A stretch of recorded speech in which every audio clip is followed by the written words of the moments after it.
Hello and welcome to the Magic the Gathering unofficial audiobooks podcast. Phil Dawson here, and a couple of updates before we get going. First, we have five members contributing to the Patreon. Our latest addition, another content goblin, Tom G, joining the mix. Thank you so much, Tom. It's so cool to get those notifications that someone has joined to help support what we're doing here. So if you are so inclined, feel free to join up too. We have multiple tiers, so pick what works for you. Just head to patreon.com, search my name, Phil Dawson, and take a look-see. Secondly, I recently discovered that we have hit the point where we can be reviewed and given ratings.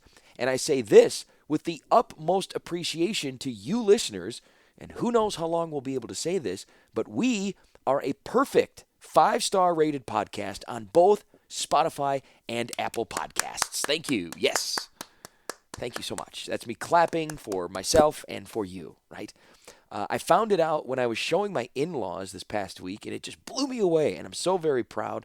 So thank you so much for those who have rated it and given the feedback. It's very meaningful, and it brightens my day. It certainly does. And regardless of the growth that we may see at this moment in time and forever in my mind, we will be a 5-star podcast. They can't take it away from us. So I would also ask that we keep that going. If you haven't hit that 5 stars yet, be a pal. Give me that 5 stars. I'm craving them now. I'm fiending them. Also, if you want to write a review, it's totally up to you.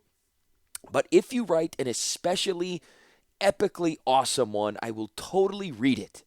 So let's throw that little competition out there. Best reviews are getting read. So feel free to take some creative freedom when you write your reviews. Lastly, our Discord server has been built. We're putting the finishing touches on it, so it's a little more than just what happened in the most recent chapter, but a nice discussion forum to swing through a couple of times a week. So thank you for your patience on that, but hopefully it's something you'll be able to be a part of when we're up and running. And as always, if you want to reach out to me personally, Phil and Sendai on Twitter or Instagram. I'm always happy to hear your thoughts on how we can get better, or if you are enjoying things, DM me or hashtag any convos, MTGAB. Okay, been waiting long enough already. Let's go!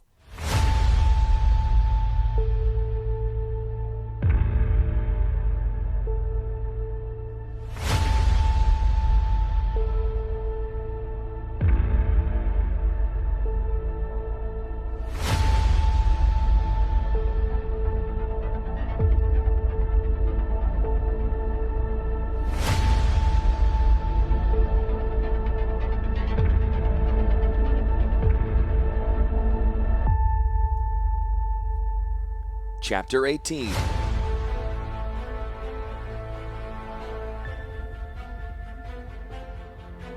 There were other discussions, some less volatile, a few that had the three of them storming off in different directions, but in the end, Radapi and Zansha fell in with Urza's plan to broadcast the Screaming Spiders, Radapi named them, throughout Old Terrasair and anywhere else that Urza or Zansha might sniff Phyrexian in the air.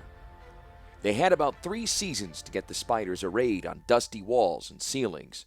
By Urza's calculations, the Glimmer Moon would strike its zenith above Old Terrasair a few days short of next year's Midsummer's Eve. Zansha had little time for visiting unfamiliar places or searching out new Phyrexian infestations. The windstreams weren't fast enough. Urza walked her to realms where glistening oil tainted the air. Then he left her with a cache of spiders while he walked on with several thousand more. 9 days later, he'd examine her glowing amber heart, find her, and take her back to the cottage where Radapi waited for them. In a compromise between delusion and practicality, Urza had decided his brother's talents were uniquely suited to constructing spiders. Radapi had tried to argue his way out of the responsibility, but Urza's instructions were clear and, aside from charging the white mana crystals, making the small artifacts was more tedious than difficult. Every 9 days, when they were together at the cottage, Urza banished Radapi and Zansha from his workroom while he grew and charged the crystals. Summer ended, autumn vanished, winter came, all without disrupting their cycles.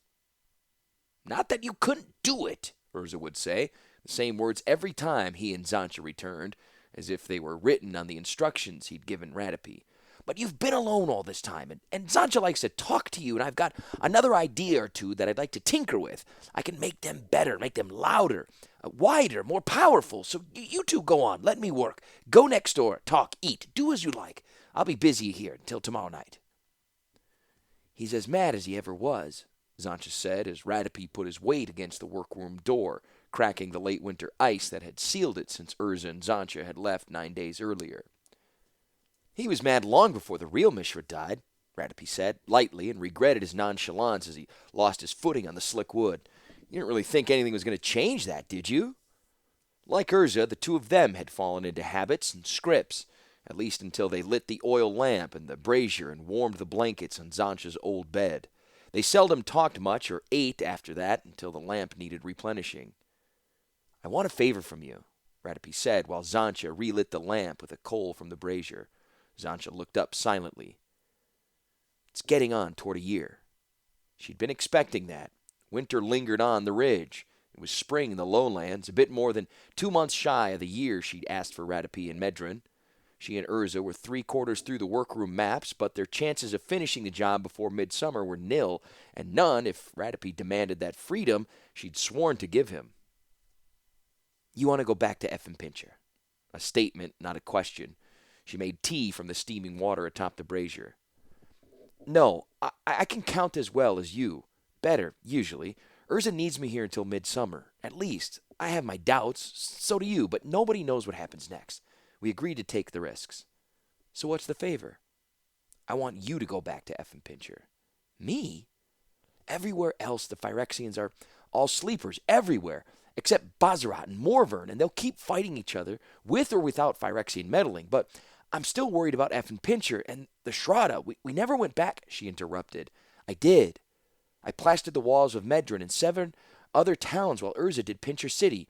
You said midsummer's the biggest holy day of Avohir's year and everybody goes to the temples, so I put a few spiders in the sanctuaries, just in case, but I didn't smell anything suspicious. My guess is that the Red Stripes wiped out the Shroud years ago.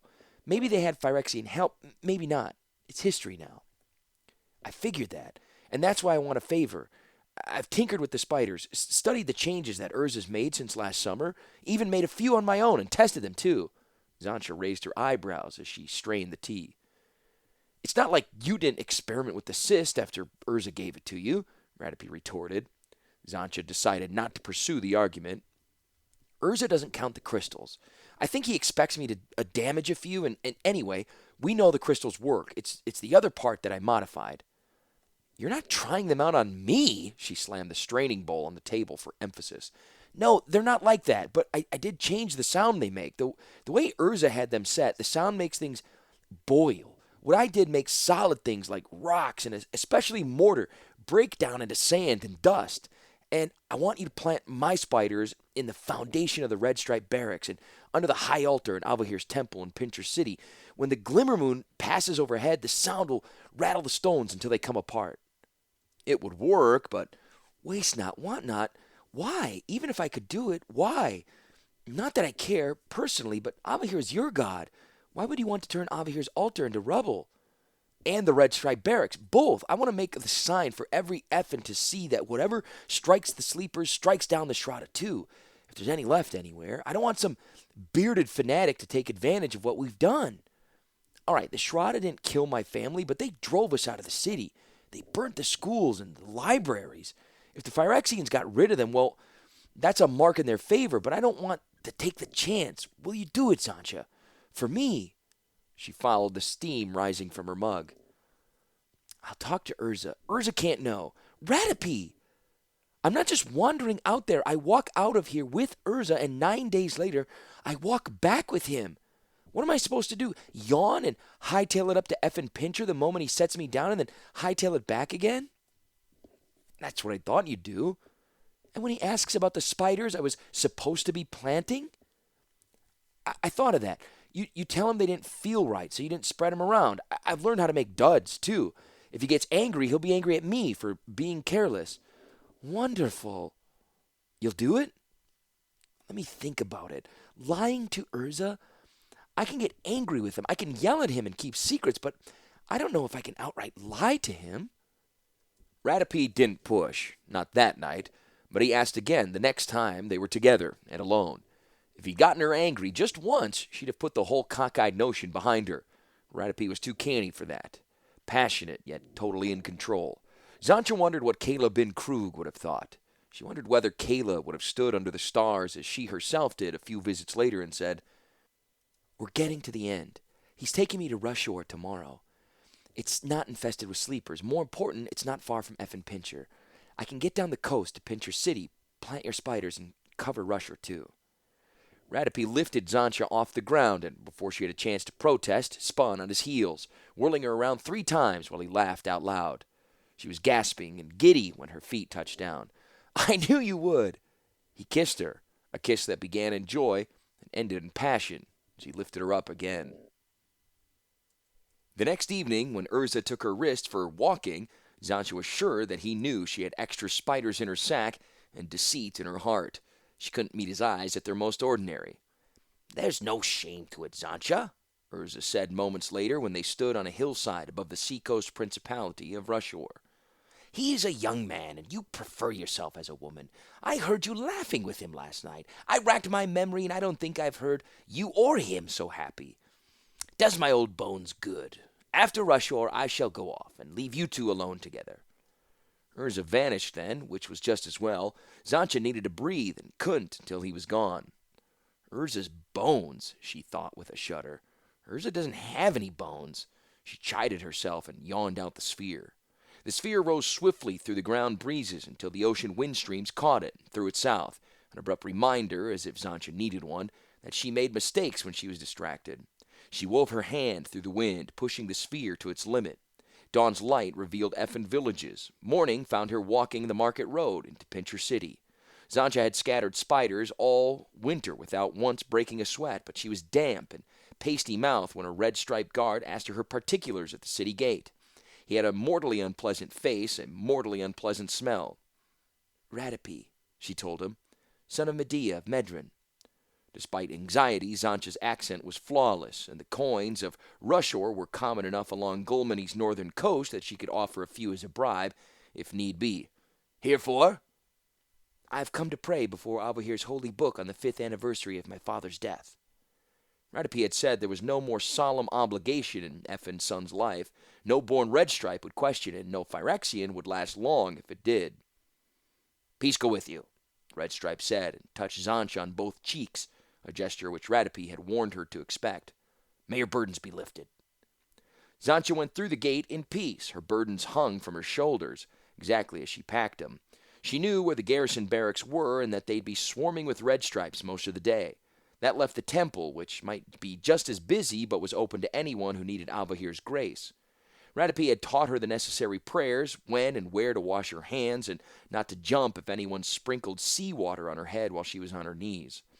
3,000 years, more worlds than she could count, and always an outsider. The square altar was as tall as a man and stood on a stairway dais that was almost as high. Zancha could barely see the holy book laid open atop of it, although it was the largest book she'd ever seen, bigger than her bed. A huge cloth of red velvet covered the altar from the book to the dais. As Zancha walked from the back of the sanctuary, an old man climbed the dais steps on his knees. At the top, he lifted the velvet over his head and shoulders. He was letting Avahir dry his tears. She would be affixing Radapi's spiders. Zancha claimed a space at the end of the line of mourners, petitioners, and cripples shuffling along a marked path to the dais where a red-robed priest guarded the steps. She was under the great dome, halfway to the altar, when the second priest came to take the place of the first. The second priest also wore a red robe with its cowl drawn up. His beard, as black as Radapi's hair, spilled onto his chest. Shraddha, Zancha thought, remembering what Radapi had told her in the burning village. He'd been at his post a few moments before the air brought her the scent of glistening oil. Zancha tried to get a look within the priest's cowl as her turn on the dais stairway neared. The oil scent was strong, but no stronger than with other sleepers. She didn't expect to see glowing or lidless eyes, and its hands, which she tried unsuccessfully to avoid, had a fleshy feel around hers. "Peace be with you," he said, more sincere than the guard. Zancha held her breath when he touched her cheeks. "May your burdens be lifted." The path was clear, as simple as that, as simple as Radapi had promised it would be. She hobbled on her knees like everyone else, raised the velvet drape, and flattened an artifact against the dark stone. A second spider on the opposite side would be a good idea. 4 would be better. Zancha gazed up into the dome as she left, looking for a sphere-sized escape hole. There were no holes in the roof, but there was one in the wall, an archway into a cloister where a few laymen in plain clothes appeared to be continuing their prayers. Zancha took the chance and joined them. No one challenged her, and after she bruised her knees a little while longer, she yawned out Urza's armor and left the cloister through a different door.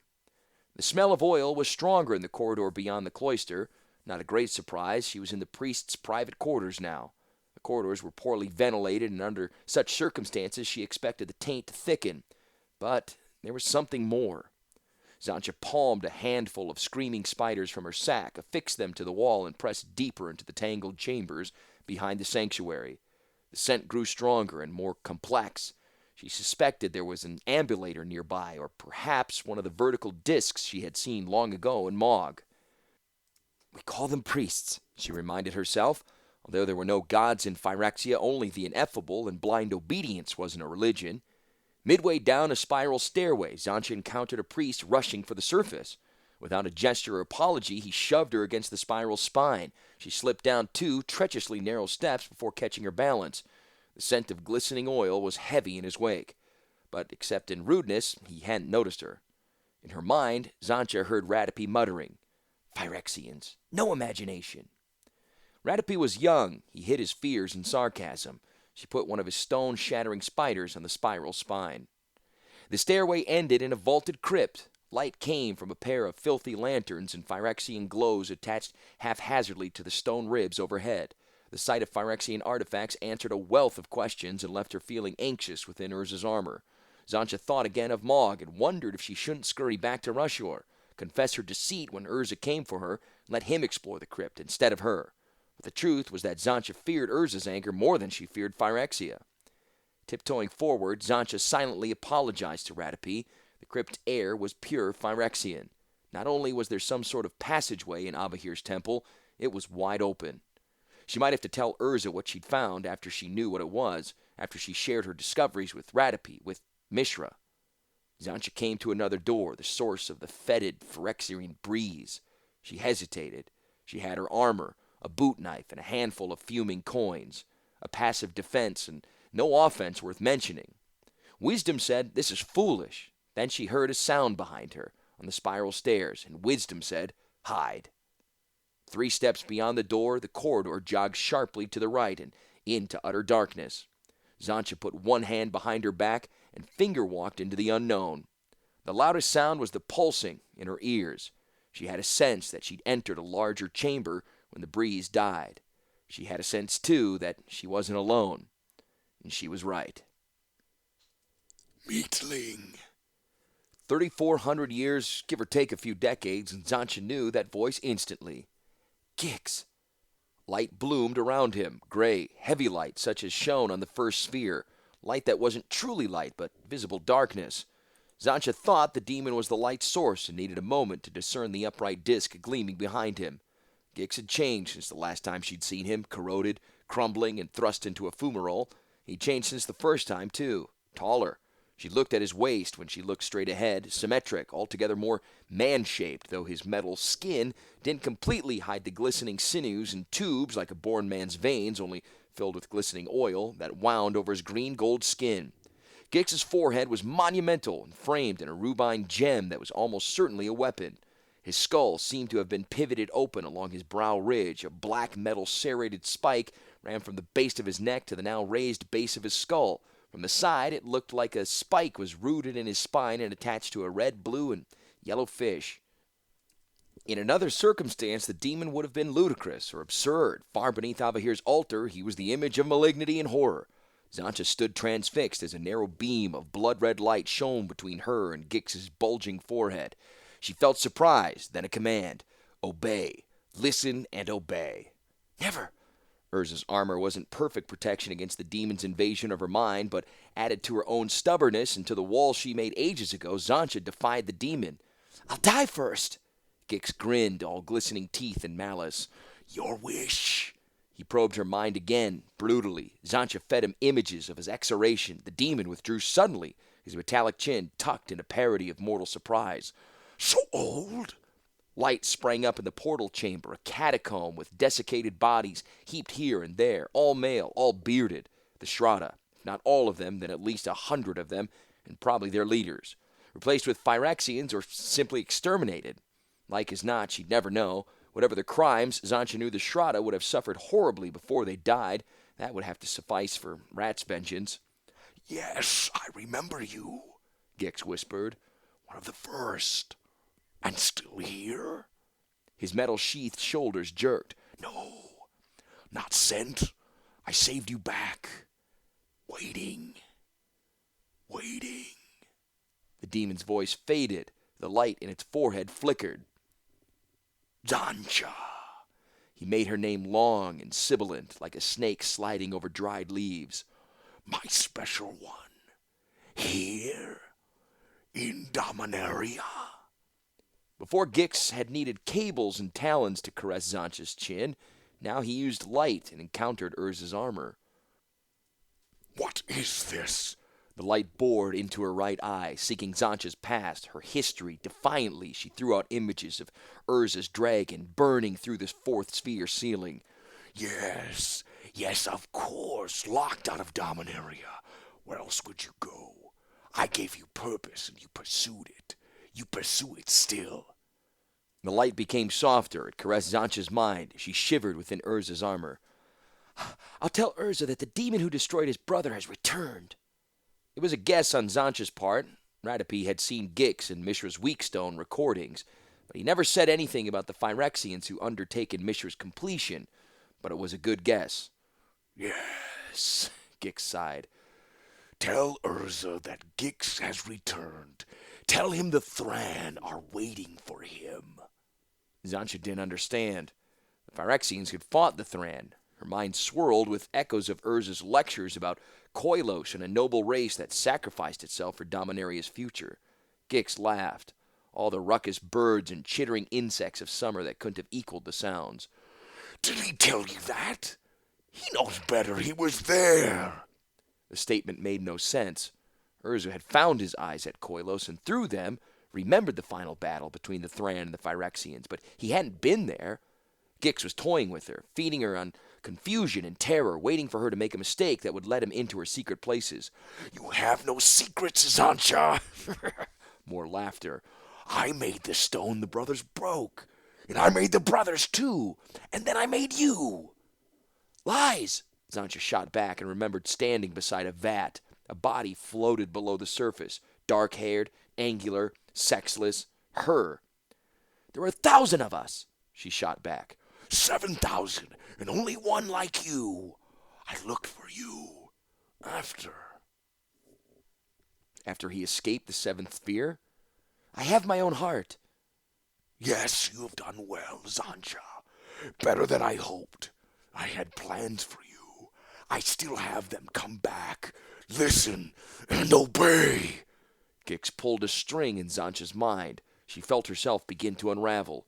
Newts had no importance. Newts did what they were told. Newts listened and obeyed. She belonged with Gix, to Gix, in Phyrexia, her home. Gix would take care of her. The demon was the center. She would do as he wished. Urza's armor was in the way. Zancha was about to release the armor when she thought of Radapi. Suddenly there was nothing else except his face. Laughing, scowling, watching her as she walked across the Medran Plaza with a purse of gold on her belt. The sensations lasted less than a heartbeat, then Gix was back. But Zancha hadn't needed a whole heartbeat to retreat from the destructive folly she was about to commit. "So you found him," Gix said after he retreated from her mind. "Does he please you?" The red light continued to shine in her eye. Gix would pull another string, and this time there'd be no Radapi, son of Medea, to surprise the demon. Radapi had given Zancha a second chance, but she had to seize it, and Zancha did. Diving to her left, toward the corridor, something hard and heavy struck her back. It threw her forward. She skidded, face first, along the floor, stones surrounded by red light, but the armor held. Zancha scrambled to her feet and ran for her life. Demons weren't accustomed to defiance. They had no reflex response to stop a newt's desperate escape. Gix chased her, but he didn't catch her before she reached the spiral stairway. He howled and clawed the stones, but the passage was too tight, too narrow. A fireball engulfed Zancha in acid wind. She clung to the spine until it passed, then ran again, through the corridor, the cloister, and into Albahir's sanctuary. Night had fallen on the plaza. Zancha wasted no time asking herself where the day had gone. She released the armor, yawned out the spear as soon as she dared, and headed up to the coast of Rusher.